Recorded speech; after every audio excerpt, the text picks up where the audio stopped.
Bom, é o quadro de Olho na Educação e olha só que bacana. No quadro de hoje nós vamos falar sobre matemática em Libras, sobre um projeto bem legal. Primeiramente, deixa eu falar um oi aqui para o coordenador do projeto, não é? O professor Marcelo Führer.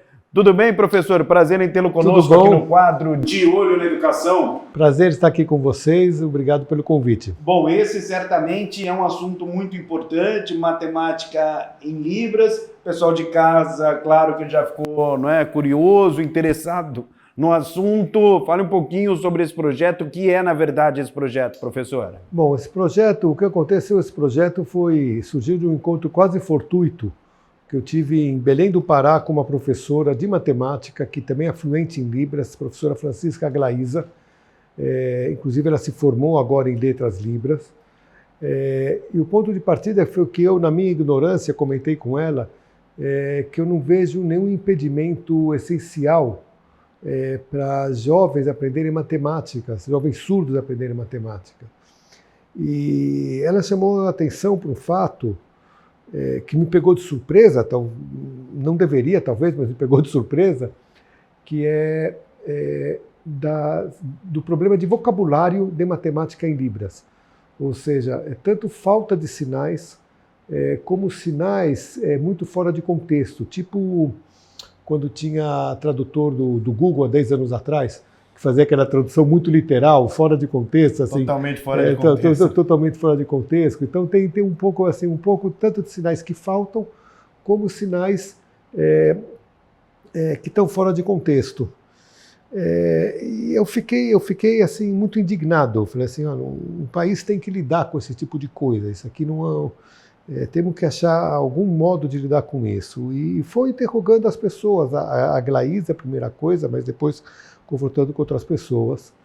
E a pergunta que eu fazia é o seguinte: se eu estiver falando com os meninos sobre função arco-cotangente, o que eles vão fazer? Tem sinal para arco-cotangente? Não.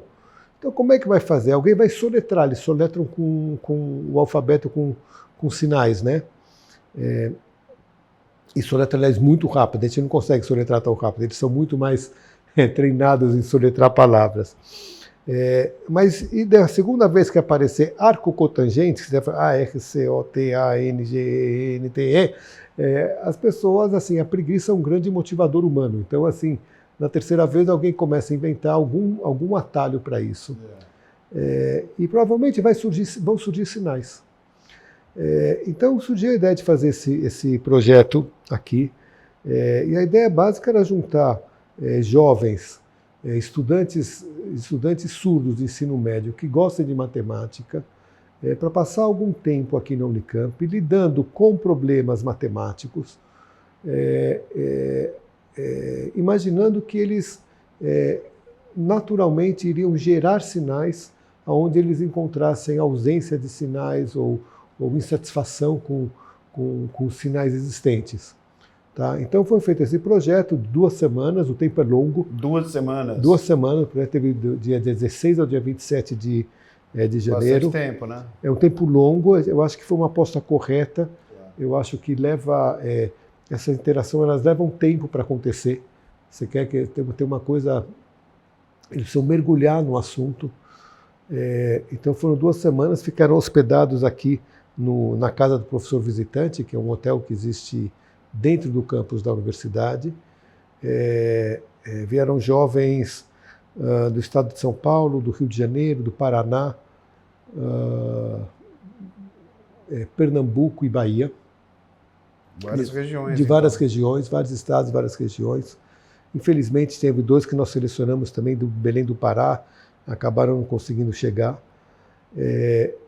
E passaram aqui, de fato, 2 semanas, dedicando a maior parte do seu tempo durante o dia a estudar matemática. Todos eles são alunos surdos ou com...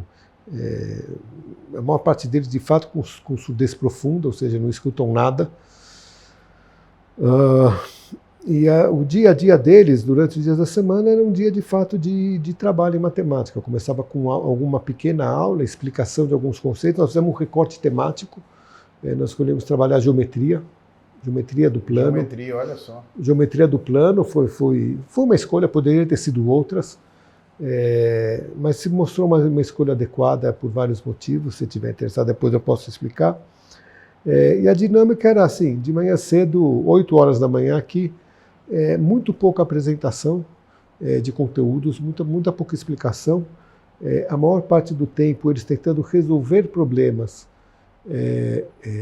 sempre em dupla. Então, porque em dupla. Por que sempre em dupla? Por 2 motivos. Primeiro, o tipo de problema que a gente deu para eles. A gente deu muito mais problemas do que exercícios. Exercício é aquela coisa que você tem que fazer sozinho. É igual ir na academia, não adianta o cara ir por você. Tá certo? Assim, é você que tem que treinar. Você tem habilidades, tem coisas que você tem que treinar, inclusive para se acostumar com o vocabulário, para se acostumar com os termos, para se acostumar com os procedimentos. Demanda um certo treino. Esse aqui é quase o aspecto linguístico da matemática. O que nós demos para eles são muito mais problemas. Os problemas, eles se diferenciam. Um exercício, você sabe o que você tem que fazer. Te dou um exercício, você sabe o que você tem que fazer. Pode ser um exercício difícil, pode ser um exercício longo, pode ser um exercício puxado, mas você sabe o que tem que fazer. Nesse sentido, é muito parecido com o treino de academia. Você sabe o que tem que fazer. Tá certo? Pode ser difícil, pode ser puxado, você pode sair exausto, mas o que você tem que fazer, sabe? Os problemas não. Os problemas demandam ter alguma ideia. Você não sabe exatamente por onde eu começo, necessariamente.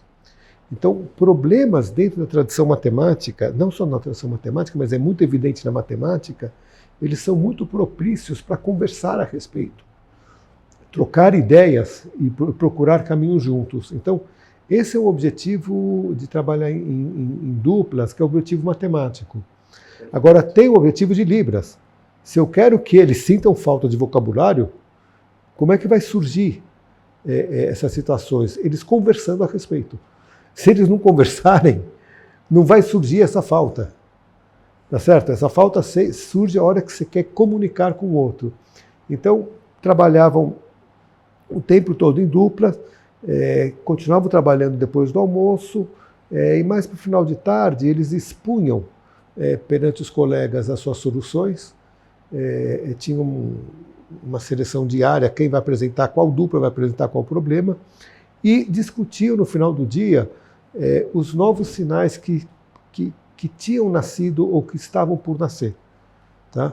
O processo é muito interessante. Assim, surtiu um efeito bacana, professor, porque os alunos surdos, não é, sempre, enfim, tiveram muita dificuldade realmente em aprender a matemática, né? Por si só, a matemática já é uma disciplina, para quem não é muito do ramo, um pouco complicada, né? Ainda mais com algumas questões que envolvem, né, as dificuldades dos surdos, enfim. Surtiu um efeito legal? Qual que é a avaliação, a conclusão que vocês chegaram?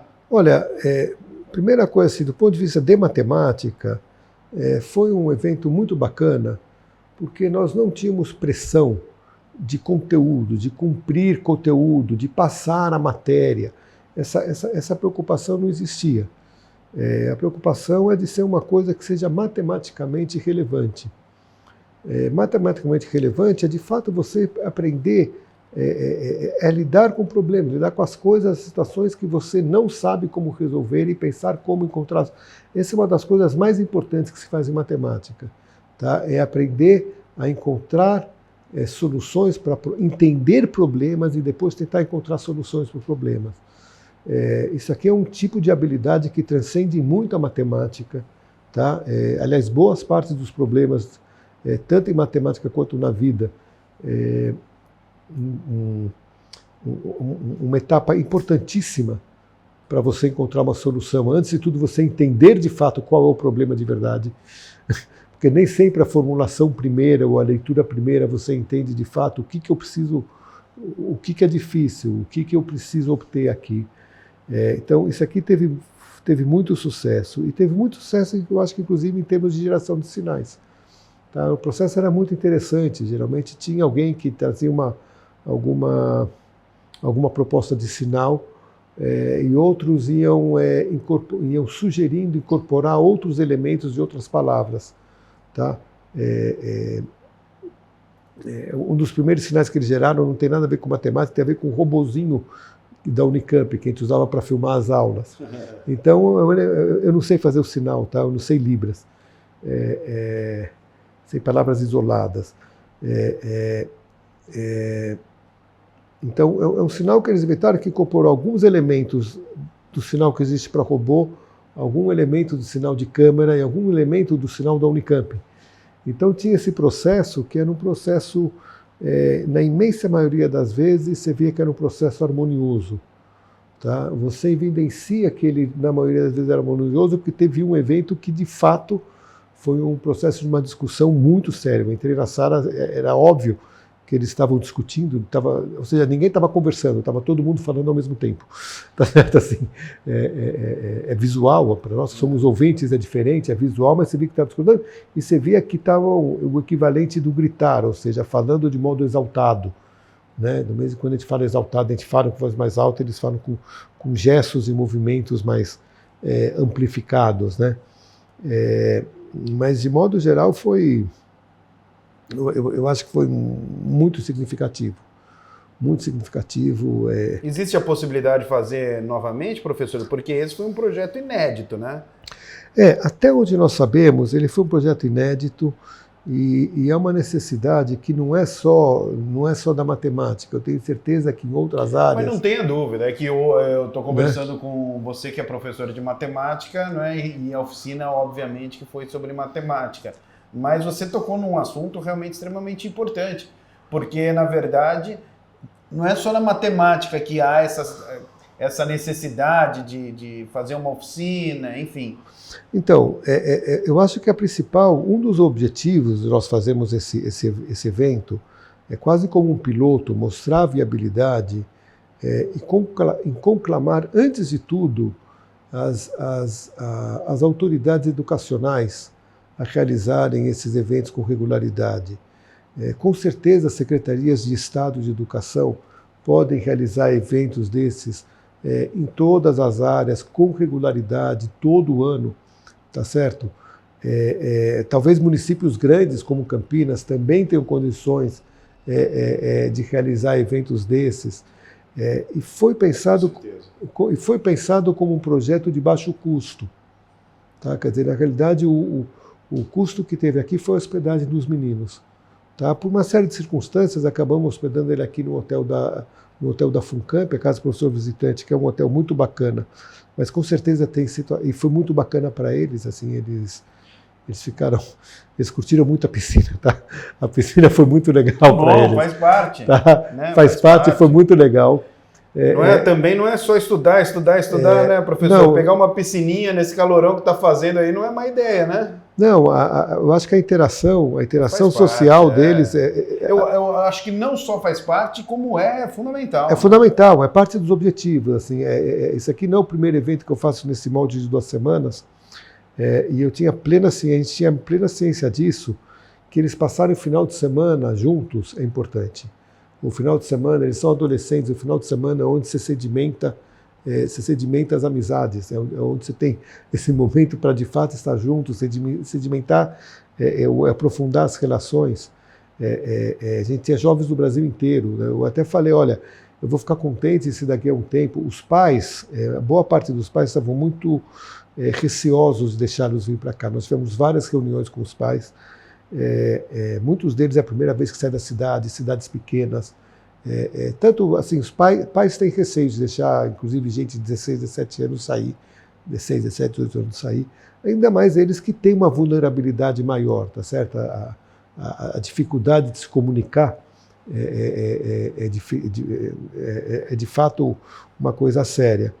Eu falei para eles, eu vou ficar satisfeito se algum pai ligar daqui a algum tempo, falou, pô, olha o pepino que você arranjou, minha filha está querendo sair de Barueri, visitar os amigos do Rio de Janeiro, a menina do Rio de Janeiro está querendo sair do Rio de Janeiro e visitar a colega no Paraná e assim por diante, porque eu acho que parte dessas coisas faz parte de eles terem a oportunidade que os outros têm, de também expandir o seu universo de referências, de amizades, de experiências diferentes. Tá certo? Então, esse problema eu vou ficar satisfeito se vierem alguns pais reclamarem depois. É um belo pepino, né? Assim, professor, qual que é o papo tá tão bom que passou rápido, né? Qual que é o recado que você deixa? Porque tem muita gente, não é? Pais de filhos surdos que acompanham a gente, inclusive aqui na TV Câmara nós temos, não é, intérprete de Libras, né? Um abraço para Patrícia, que está trabalhando nesse momento, interpretando o que a gente está falando, né? Para que todos possam entender. Qual que é o recado que você deixa, não é? Até em cima do evento que foi realizado aqui? Olha, o primeiro recado que eu deixo é esse, olha, secretários de educação, grandes fundações de educação, deem atenção a esse tipo de coisa. Teremos enorme prazer de partilhar essa experiência em detalhes e auxiliar os outros. A gente não está procurando crédito, está procurando de fato apontar caminhos que possam ser trilhados. E para todo mundo que se aproxima desse universo, estudar Libras. Tá? Tem situações trágicas, assim, trágicas de alunos que tiveram aqui, que foram aprender Libras com 13 anos. Quer dizer, até 13 anos eles falavam que eles chamam de sinais caseiros, que são sinais que se desenvolvem dentro de casa para comunicar só as necessidades extremamente básicas. Isso aqui é de uma solidão e de uma solidão de partir o coração, essa situação. Um investimento, um apoio que precisa ser dado para famílias de surdos, de jovens surdos, pais que não são surdos, para que aprendam Libras o mais cedo possível. Com certeza. Que esses alunos tenham escolas onde eles possam ter, que eles tenham escolas, pré-escolas e creches, desde as tenridades, lugares onde eles possam ter outros jovens surdos com quem eles possam conversar desde bebê. Tá? Aliás, uma coisa interessante que eu li em algum lugar, que parece que bebês surdos, filhos de pais surdos, que falam linguagem de sinais, eles começam a falar mais cedo do que a gente que usa o aparelho aqui vocal, tá certo? Parece que tem até uma questão de motivos diversos, e eles precisam disso aqui muito cedo. E assim, eu acho que é de fato investir, assim, esses meninos me comoveram de uma maneira muito peculiar, que eles me comoveram pela dificuldade que eles enfrentam no dia a dia.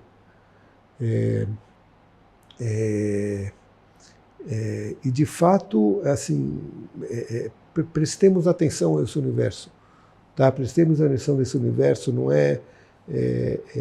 tem muitas nuances, tem muitas dificuldades e é possível fazer coisas. Tá? Boa, o professor ficou emocionado aqui, né, professor? Sem dúvida. Deu para perceber. Aqui eu estou me controlando um pouquinho, tá? Essa aqui tem sido a tônica. Mas parabéns aí pelo trabalho, pela iniciativa, né, pelo projeto. Que seja aí, né, o primeiro de muitos, foi um projeto inédito, né? Eu só queria destacar a importância a gente trouxe essa ideia aqui dentro da Unicamp e nós ficamos um tempo tateando, tentando procurar como é que a gente viabiliza, contato com secretarias de educação, etc. e tal. Alguma hora fomos procurar a diretoria do IMEC, a diretoria do IMEC foi procurar a Pró-Reitoria de Extensão e Cultura da Unicamp, que abraçaram esse projeto de uma maneira absolutamente tanto imediata quanto de fato abraçada, de entender a importância, um apoio enorme. E assim, até agradecer a todas as pessoas que envolveram, todas as pessoas, os voluntários que tiveram aqui, os alunos de graduação que tiveram aqui, os funcionários, inclusive os funcionários da Unicamp, que eu peguei no pé deles até não poder mais. Pedir desculpas em público aqui, tá certo? Mas deu certo, né? Mas deu certo, Isso é o deu certo, foi muito bacana. Acho que eles entenderam isso. Valeu, obrigado, professor Marcelo, conversando conosco. Pessoal, você já sabe, né? Sou André Arenha e estou sempre de olho na educação. Tchau!